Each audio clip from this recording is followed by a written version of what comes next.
Ternyata yang paling mudah untuk kita mendapatkan kunci keajaiban dalam hidup itu, yang paling mudah, sesederhana itu juga dan semudah itu juga, Allah kun fayakun, merubah situasi dan keadaan kita.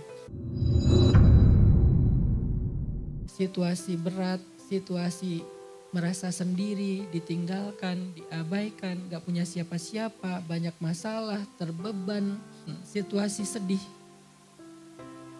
Dan dalam situasi itu, kunci untuk kita survive, kunci untuk dapat jalan keluar, kunci untuk dapat keajaiban itu cuma satu, husnudzon kepada Allah. Berbaik sangka kepada Allah, itu kunci teman-teman. Dan kunci ini adalah kunci paling mudah. Bukan kata saya, kata ulama, dan nanti banyak sekali contoh-contoh kisahnya. Ternyata yang paling mudah untuk kita mendapatkan kunci keajaiban dalam hidup itu, yang paling mudah karena dia gak butuh effort banget, adalah berbaik sangka kepada Allah. Sangat-sangat tidak butuh effort yang berlebihan. Sehingga dengan kita switch sedikit aja pikiran kita yang harus connect dengan, relate dengan hati kita. Gak boleh pikiran kita husnuzon tapi hati enggak. Pikiran bilang Allah baik kok, hati masa sih? Gak connect kan, berarti gak relate ya. Kalau pikiran dan hati udah relate, lalu kita husnuzon kepada Allah, di switch sedikit aja dari yang tadinya curiga, dzunun, prasangka, jadi berubah kepada hal-hal yang baik tentang Allah. Langsung seketika itu juga Allah rubah situasi kehidupan kita. Jadi merubah situasi kehidupan kita itu semudah merubah pikiran kita tentang Allah teman-teman. Dan itu dahsyat loh. Bahwa Allah sayang kita, Allah perhatian sama kita, Allah gak mungkin tega sama kita, bla bla bla. Itu tuh dimunculin sesederhana ngebalikin perasaan dan pikiran kita. Sesederhana itu juga dan semudah itu juga, Allah kun fayakun, merubah situasi dan keadaan kita. Mudah sekali ternyata. Saya kasih contoh tentang keajaiban husnuzan. Yang ekstrim dulu nih. Nabi pernah bercerita, nanti di hari kiamat ada 4 orang ahli neraka. Yang mereka itu banyak dosa, durhaka, kufur kepada Allah. Mereka itu diazab di dalam api neraka, kemudian setelah sekian lama dikeluarkan dari api neraka. Dikeluarkan dari api neraka untuk dihisap. Apakah dosa mereka udah habis?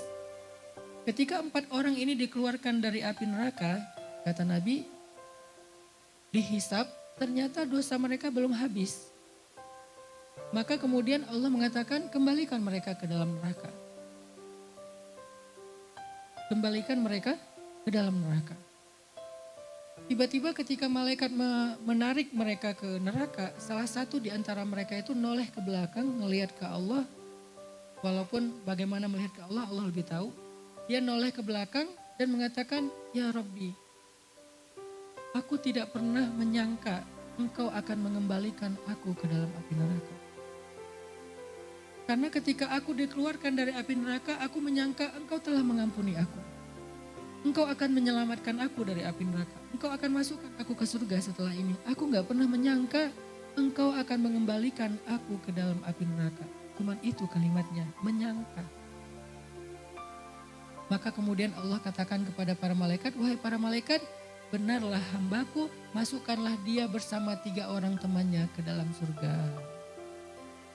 Hanya dengan dia berbaik sangka kepada Allah, yang harusnya dia adalah ahli neraka, tiba-tiba Allah ganti menjadi ahli surga. Sesederhana itu merubah situasi seseorang. Dari ahli neraka langsung berubah menjadi ahli surga. Hidup kita seberat apapun bukan neraka. Gak seberat siksaan api neraka. Hidup kita itu hanya ujian-ujian, musibah-musibah yang kalau ditimbang dengan api neraka itu tuh gak ada apa-apanya. Bahkan bisa dibilang itu masih nikmat. Kalau api neraka aja Allah bisa ngerubah sekejap hanya dengan berbaik sangka kepada Allah, bagaimana lagi dengan hidup kita. Sehingga ketika dia bilang, ya Allah, aku gak pernah nyangka Engkau akan memasukkan aku lagi ke dalam api neraka. Gak pernah nyangka di sini bukan nuduh ya. Tapi dia menyampaikan isi pikiran dan hatinya. Aku gak nyangka ya Allah, karena aku pikir Engkau telah mengampuni aku. Allah katakan, aku mengampuni dia Dan benarlah prasangka dia kepada aku, masukkan dia ke dalam surga karena ana inda dhanni abdi bi. Aku tergantung prasangka hamba kepada aku. Mudah kan bergaul sama Allah? Gak ada cerita kegeeran tuh, gak ada. Kayaknya aku kegeeran deh. Merasa Allah perhatian ternyata enggak. Merasa Allah kayaknya sayang banget sama aku ternyata enggak. Gak ada cerita ke Allah tuh kegeeran kitanya tuh gak ada. Karena semakin baik prasangka kita kepada Allah, maka seperti itulah Allah kepada kita bahkan lebih. Kegeeran itu hanya muncul dalam bergaul dengan manusia. Dan seringnya memang kayak gitu. Memang kitanya aja yang GR. Aku kira dia baik sama aku kira dia bakal maafin aku kira ini kan zon, prasangka kan. Dan kita selalu aku kira yang baik-baik tentang orang lain. Dan seringnya, walaupun gak selalu, seringnya kecewa. Karena dia ternyata gak kayak gitu. Aku kira dia pengen nolongin aku, ternyata manfaatin. Aku kira dia jujur, ternyata dia dusta. Aku kira dia amanah, ternyata dia khianat. Aku kira dia tulus, ternyata ada udang di balik batu. Aku kira, selalu aku kira yang husnuzon, tapi seringnya kecewa. Walaupun kita tetap disuruh berhusnuzon kepada manusia. Tapi beda halnya ketika kita aku kira Allah itu titik, itu beda. Gak akan ada istilah kegeeran. Lo aja yang kegeeran. Emang Allah kayak gitu? Gak ada. Aku tergantung prasangka hambaku kepadaku. Sesederhana itu bergaul sama Allah. Mudah.